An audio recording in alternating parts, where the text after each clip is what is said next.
Good evening, everyone, and welcome back to the Suburban Rifleman. Hopefully, we will be headed out to the range again in the very near future. And you can see my smiling countenance once again.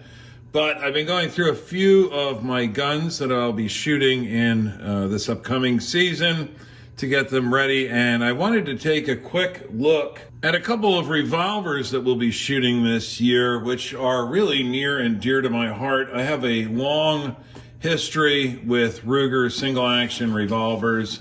I've owned a couple of Super Blackhawks. I've had a couple of Blackhawks.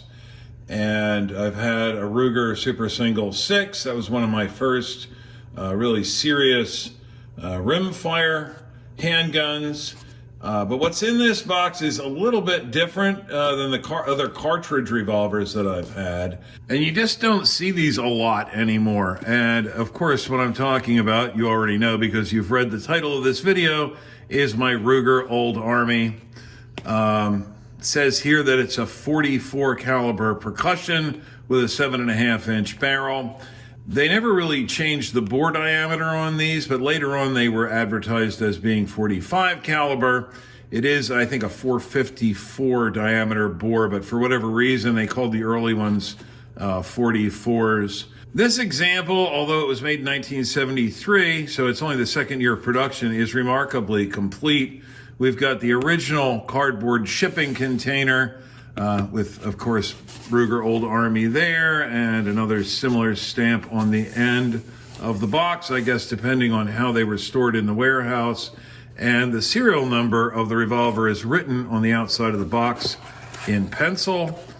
Again, this was just a shipping container. There was a much nicer box on the inside, which is what the gun would have been displayed in the store, or what you would have picked up in the store. This also has the serial number written, this time in, I guess, white crayon, and some specifications about the gun are here on the end. Old Army black powder revolver, caliber 44. It's a 457 ball diameter, 7.5-inch barrel, and Ruger's information there. That's pretty much all that's on the outside of the box. And we open it up. And I've got pretty much everything here. So I said this gun was produced in 1973. If you're interested in reading the text on the inside of the box, you can go ahead and pause that if you want to read that. We still have the original manual that came with the gun. It's got a parts diagram and a parts list.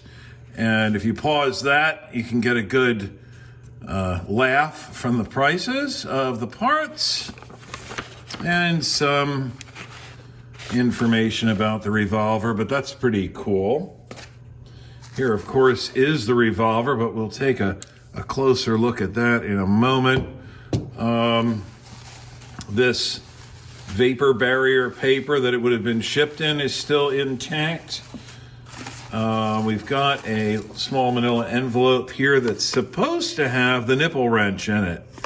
That part is missing. I'm glad that I have the part number because I'm going to try to track one of these down. I don't know what happened to the original nipple wrench.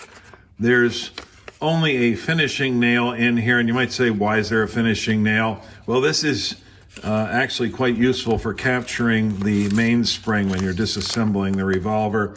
I'm not going to be demonstrating that because YouTube has a conniption fit about people taking guns apart, and I don't like having my videos taken down or demonetized for violating YouTube's policies. We even have the original silica gel desiccant pack that came in with the revolver. So if you've ever wondered what a 1973 desiccant pack looks like, there it is. And you can actually reactivate this pack by baking it at around 250 degrees for 12 hours. I don't know why on earth you would bake a desiccant pack to reactivate it. I guess these were a lot more expensive back in the day. And I say it's a silica gel. I actually have no idea what's inside here. 1973, Might have radioactive isotopes or asbestos. Who the hell knows? But we're not going to throw that away. It's just cool that we still have it. Let's set this aside now and take a look at the revolver itself. Now, these revolvers are not particularly rare. Oh, let's check quickly. We'll put it on half cock. You can see none of the nipples are capped. And if you look down inside the chambers of the cylinder, there are no balls or powder in there. This revolver is clear and safe. So as I was saying, there's nothing particularly special about this revolver, other than the fact that it was manufactured the second year of production, 1973. 1973 was also the first year of the new model Ruger single actions, like this one here. This is a new model Blackhawk, and we'll be taking a look at this in the next video in case you're wondering what's coming up. You can see the old model revolvers had 3 screws, and the new model revolvers had 2 pins. There's also a transfer bar in there, and these were considered to be safe to carry with 6 loaded chambers in the cylinder, although this revolver is also safe to carry with 6 loaded chambers in the cylinder. So, second year of production for the Ruger Old Army, and the first year of the new model Blackhawks and Super Blackhawks. So this was the last 3 screw, and these actually were produced pretty much identically to this up until the mid 2000s. I think it was only about 2012 or so that they finally discontinued the Ruger Old Army. This was available with the original adjustable sights like this one. Most of them came with a 7.5-inch barrel. Later, when cowboy action shooting became a very popular sport, they went with just a groove sight on the top here, and you could get it with a sort of half-round front sight, completely non-adjustable. But although this isn't a copy of any 19th century cap and ball revolver specifically, it was considered accurate enough to the time period to be used in cowboy action shooting for their cap and ball category. I'm not a cowboy action shooter, so I couldn't really tell you much about that. The revolver is in excellent condition. There's a little bit of muzzle wear on both sides, more so on the left-hand side than on the right from carrying it in a leather holster. There's a few scratches here from somebody using a capper, a metal capper back in the day. There's a scratch here on the top strap of the frame. I'm not sure what caused that. All of that damage was there when we got this revolver originally. My dad had this for several years, and then, I don't know, about a year or 2 ago, I traded him some other stuff for it. He was sending things off to auction, and I didn't want this to go away, so I traded him some. I don't remember exactly what I traded him for it, but it's really a beautiful revolver. We've shot it a bit. I'm anxious to shoot it some more this year.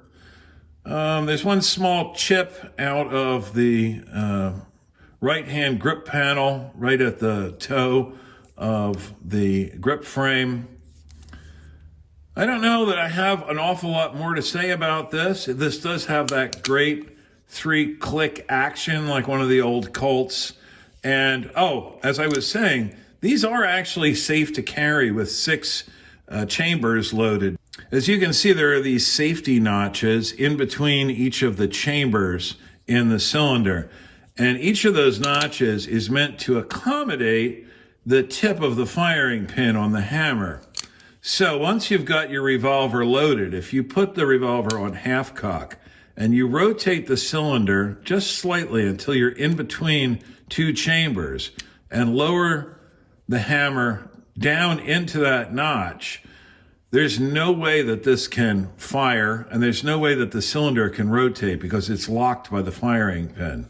So that's kind of a neat feature. Once you get this loaded up, if you're going out in the woods, going camping or whatever, I don't think anybody's carrying something like this for self-defense, but you can carry this safely for days on end, as long as you don't cock the hammer, or after cocking the hammer, you lower the hammer again into one of these safety notches. It's perfectly safe to carry. So I just wanted to take a quick look at a couple of these revolvers. That way, when we're out at the range, we can spend more time shooting and less time taking a detailed look at the guns. I'm going to start working on a couple other videos, and when I post those, I hope to see each of you here then.